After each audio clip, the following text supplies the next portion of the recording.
ഒന്ന് നിൽക്കണം. ഇപ്പൊ വയസ്സത്രയായി? ഭാര്യയും 2 പെൺകുട്ടികളും, അനിയൻ, കല്യാണ പ്രായത്തിൽ അനുജത്തി, പിന്നെ അമ്മ, റിട്ടയറായ അച്ഛൻ. ഇത്രയൊക്കെ മതി ഒരു കുടുംബത്തിലെ മുതിർന്നയാൾക്ക് ഉത്തരവാദിത്ത ബോധം ഉണ്ടാവാൻ. വാർദ്ധക്യ കാലത്തേക്ക് ഉപകരിക്കാൻ വേണ്ടി കുറെ പണം മാറ്റിവെക്കണമെന്ന് നീ എന്ന് പറഞ്ഞില്ലേ? മാറ്റിവെച്ചു. അതിൽ നിന്ന് എടുത്തിട്ടാ ഇന്ന് കോടതി കൊണ്ട് പണം കിട്ടിയത്. ഇനി ഇതുപോലെ എടുത്തു തരാൻ എൻ്റെ ഒന്നുമില്ല. ഒന്നും മനഃപൂർവ്വമല്ലല്ലോ, ഒരു സുഹൃത്തിന് വേണ്ടി. ഞാൻ അറിയാം, സുഹൃത്തുക്കൾക്കും നാട്ടുകാർക്കും വേണ്ടി ഒന്നും ചെയ്യരുതെന്നല്ല.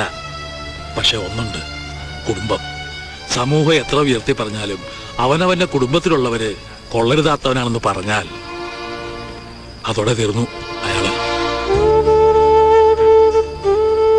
ഇത് ഒരച്ഛന്റെ ഉപദേശമായിട്ട് എടുക്കണ്ട, സുഹൃത്ത് പറഞ്ഞു വിചാരിച്ചാൽ മതി.